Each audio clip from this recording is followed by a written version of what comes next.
You're here. If I didn't know any better, my lady, I'd suspect you were hoping I'd get bored of waiting. I considered it, but it occurred to me that waiting and forcing you to go through with our rendezvous was a better punishment. We met before, yes? A few years ago, at a gala, or a regatta, or the races, of course. In fact, I do remember. No, not at all. Quite the reverse. Seeing one person actually enjoying themselves was... I'm trying to think of a word that is neither condescending nor going to imply that this evening has a chance of romantic success. It's not necessary to reassure you. That degree of relief would be insulting if it wasn't so delightfully sincere. Do you drink wine? Preference? Excellent. Excuse me. A bottle of Haute Côte de Beaune, please. Thank you. What has you looking confused? Well, at least it's nice.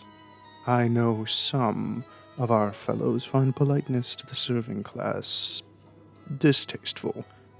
They think leaving a veil is enough. Indeed it is. The absolute bare minimum. How? No, it would be impolite. You're right. I was going to marvel at how different you are to your sister. I once watched her slap a maid because she walked into her. She's why I was so reluctant to an alliance with your family. Ah, thank you. Would you care to taste it? I know I'll like it. Oh, I wouldn't trust my judgment in other things, but the family does own a couple of vineyards. Thank you. To resisting our family's matchmaking. Do you like it? Yes. Clean, but flavorful. Deep, but not as heavy as a Bordeaux. Well, what do you want to know? Well, I used to be very self-conscious, to shrink into myself rather than be noticed as a scion of a noble house. So my parents are convinced that all these years later, I am still afraid to hunt out a spouse. And in all honesty, the family was not doing well when I reached my majority. The pater gave control of the estates to me when I was 25.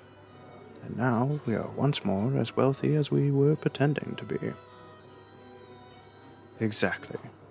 Appearances above everything. Ha! But my point is that I am too busy to be a husband, and unfashionable as it is, I want a true union.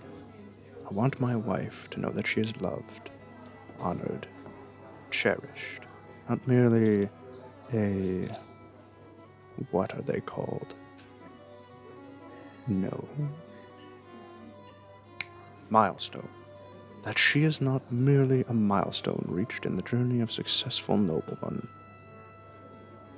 Thank you. I think it is rather sad that it is commendable.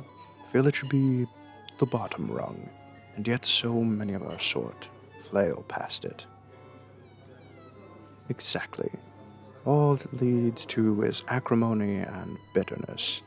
I don't want my children to grow up like I did, feeling safer with servants, surging with anxiety when we were summoned to prove that we were filling our roles as members of the family, learning fast enough, behaving I apologize. Because I have never spoken to anyone else about this. Do you know, I believe you. I honestly know you won't noise it about. And I'm not sure why.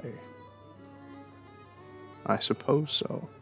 You just seem trustworthy, honorable, remarkably so. Would you be opposed to a friendship? I know such things are not common between men and women, but I could never speak of such things to my peers, and I do not wish to burden my dependents. Well, if you like helping, that works for us both. We have an accord. Shake on it.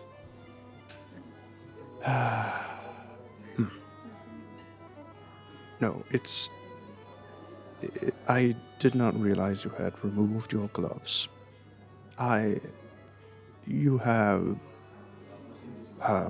soft hands, obviously. Who could criticize? Your fingers are perfect.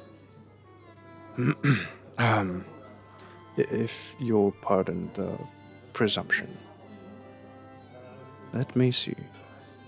That tiny bump. I have the same one. It's from school. All those essays. And I write enough every day to keep it there. Unseemly. Why? Because it proves you know how to write? What utter drivel.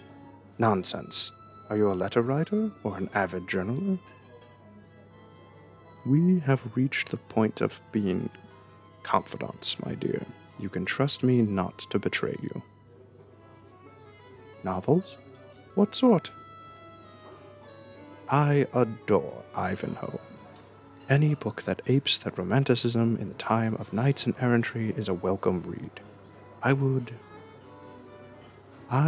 be honored if you would ever wish to let me read it. Sincerely, you have piqued my interest most fervently. I always longed for a follow-up to Ivanhoe where Brian truly redeemed himself.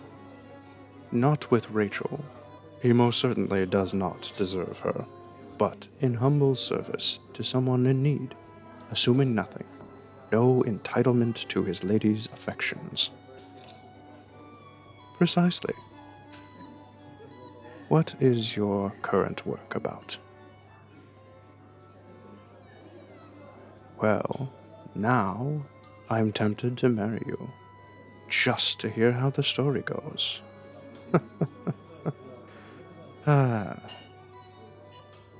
I suppose if we were to imply that we wish to meet, our families need not know it is as friends.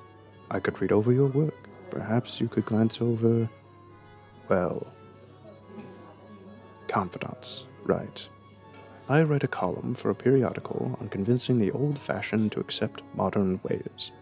From the rights of women, according to the beliefs of Mary Wollstonecraft, to the rights of workers, to the horrific policies in Ireland. It's under the pseudonym Harris Waverley. Harris is one of my middle names, and Waverley, of course, for Walter Scott. Harris Ivanhoe would have been too obviously false. Do you publish under a nom de plume?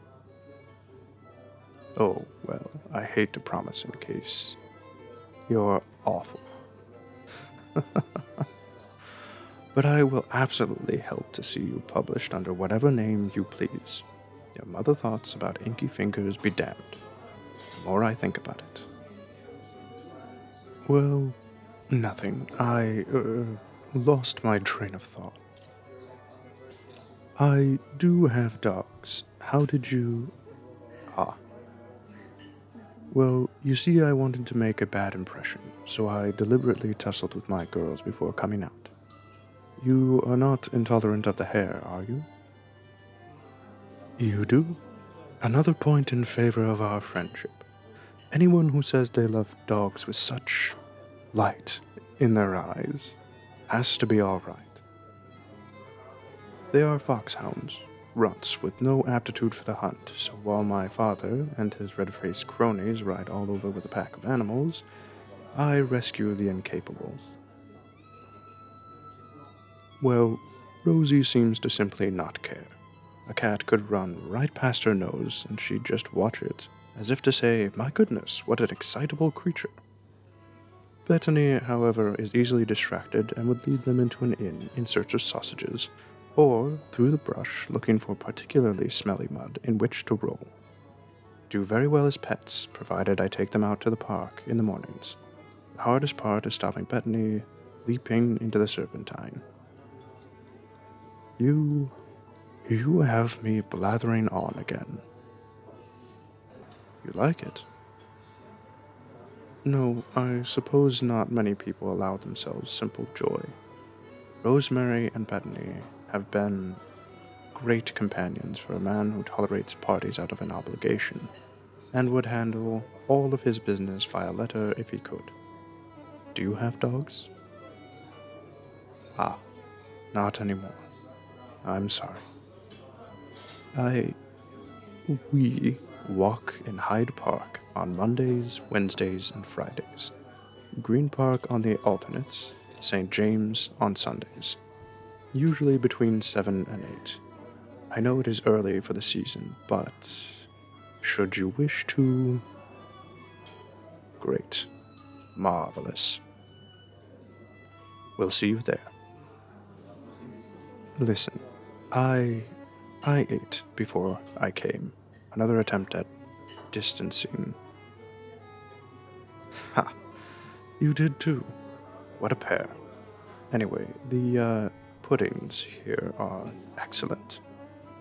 I can personally recommend the treacle tart or the rock cakes. They come with butter and jam and are rather wonderful. You get 2 to a portion. We could get both and share. Delightful. I was hoping to buy a little more time. I want to hear more about your books. Excuse me? Yes, we're ready to order.